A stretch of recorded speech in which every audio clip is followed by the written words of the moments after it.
کہ جی یہ اب انہوں نے زور دیا ہے کہ وعدے کے مطابق حماس جو ہے وہ ڈس آرم ہو جائے، اور پھر انہوں نے اکتوبر میں جو سیز فائر تھی اس کو ایسا رخ دیا، اور حالانکہ اس میں انہوں نے سیز فائر کی تھی اور باڈیز یا جو یرغمالی تھے واپس کرنے کی بات کی تھی. تو یہ کیا ہے ایم؟ ہمارا تو بڑا پرنسپل سٹینڈ ہے اور بڑا اپریشیبل ہے جو ہماری گورنمنٹ کا ہے. ایک تو پہلے یہ فرما دیں کہ وہاں پہ کس، اور پھر 7-12 لوگ ابھی 2-3 دنوں میں اور مار دے، انہوں نے کلنگ جاری رکھ چھوڑی ہے. اب یہ ساری جب کولیشن پہنچتی ہے وہاں پہ، یہ جو پیس کا بورڈ ہے، تو یہ کیا منظرنامہ بنتا نظر آتا ہے جل صاحب؟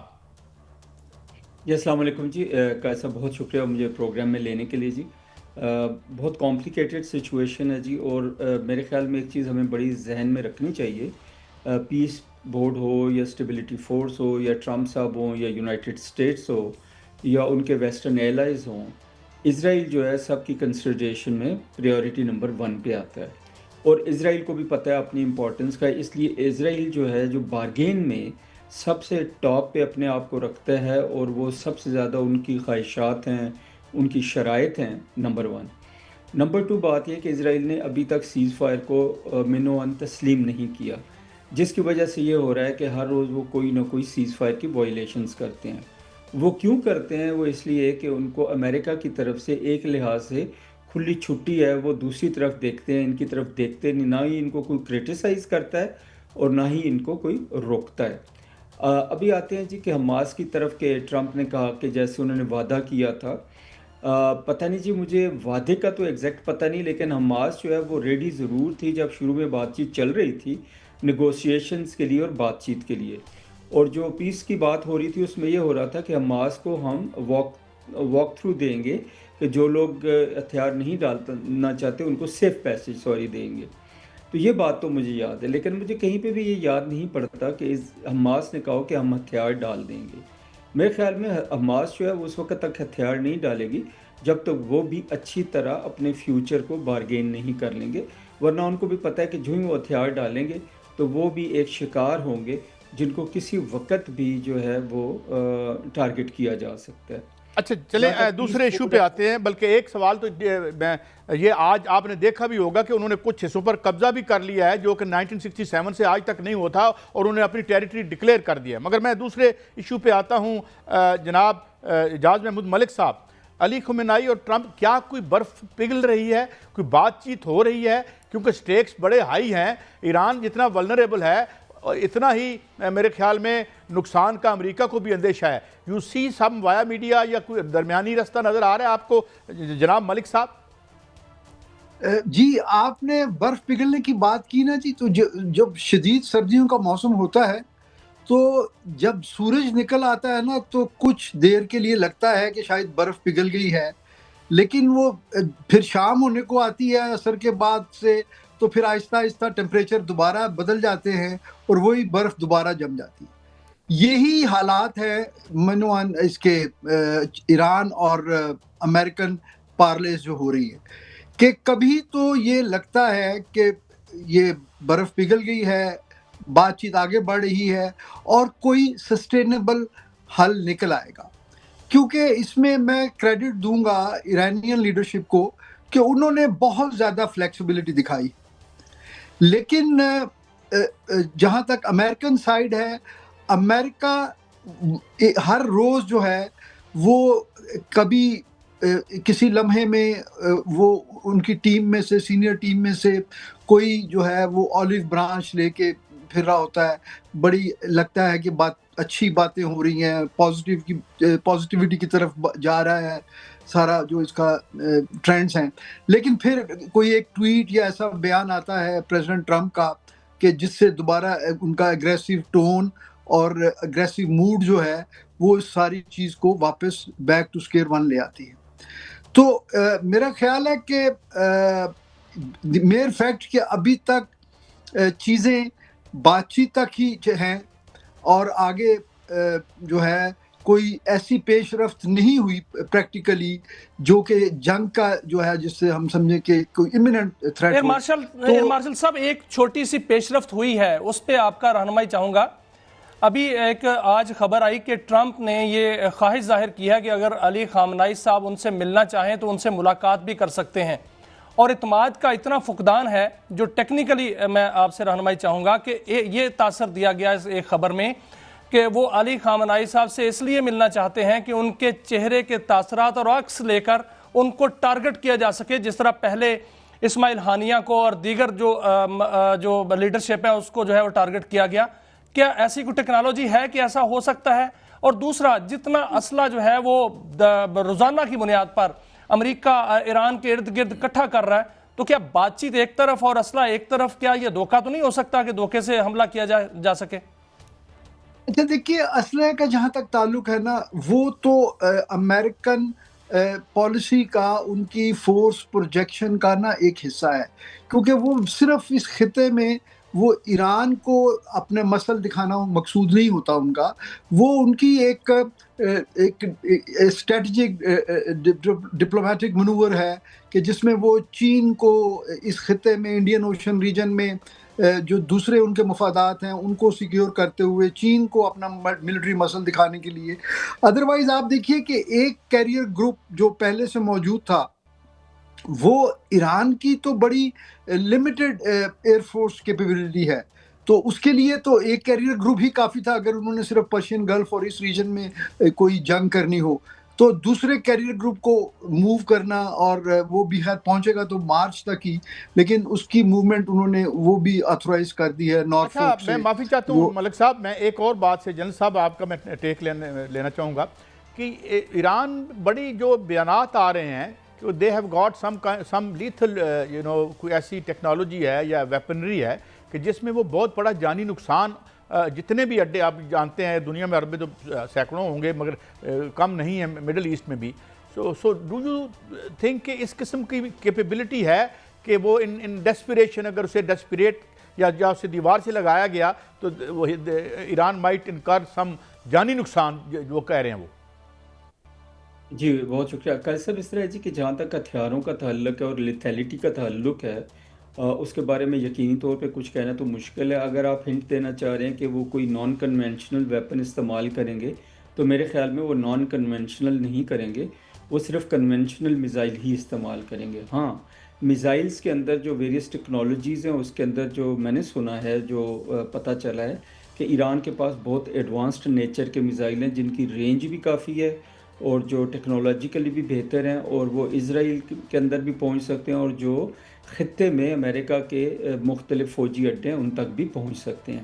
تو اس لیے یہ کہنا بجا ہوگا کہ اگر ایران پہ حملہ ہوتا ہے، خواہ چھوٹا حملہ ہو، بڑا ہو، سلیکٹڈ ٹارگیٹنگ ہو یا کمپلیٹ جو ایران ہے اس کے اوپر ایک دفعہ میں ایریل یا میزائل کا حملہ جو ہے وہ کر دیا جائے، ایران ریٹیلیٹ ضرور کرے گا، اور ریٹیلیشن میں نمبر 1 جو ٹارگٹ ہوگا وہ اسرائیل ہوگا، اور پھر نمبر 2 خطے میں جو امریکن بیسز ہیں وہ ٹارگٹ ہوں گی۔ اگر آپ کو یاد ہو تو پچھلی دفعہ بھی ایران کے میزائلز کو روکنا اسرائیل کے لیے بہت مشکل تھا، تو اس لیے امید یہی کی جاتی ہے کہ ایران کو اگر چھیڑا گیا تو وہ بہت سختی سے اور بہت تیزی سے اور بہت لیتھل طریقے سے رسپونڈ کریں گے، اور اسرائیل ان کا مین ہدف ہوگا۔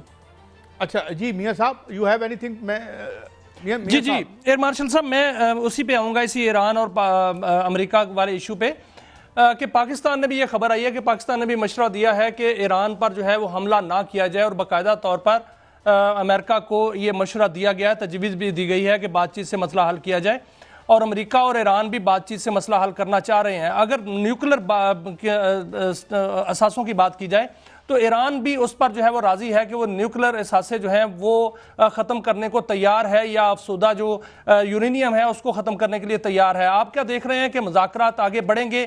اور اگر امریکہ مان جاتا ہے اور ایران بھی مان جاتا ہے اور اس سے اقتصادی جو پابندیاں ہیں وہ بھی ختم ہو جاتی ہیں، تو اس سے پاکستان کو کتنا فائدہ ہوگا؟ اور آپ کیا یہ سمجھ رہے ہیں کہ یہ جو بات چیت کا عمل ہے یہ آگے بڑھ سکتا ہے؟ دیکھیں، میں تو یہ پر امید ہوں، اور دوسری بات یہ ہے کہ ایران نے بڑی وضاحت کے ساتھ جو ہے اپنی جو ریڈ لائنز وہ انہوں نے بتا دیں کہ جی ہم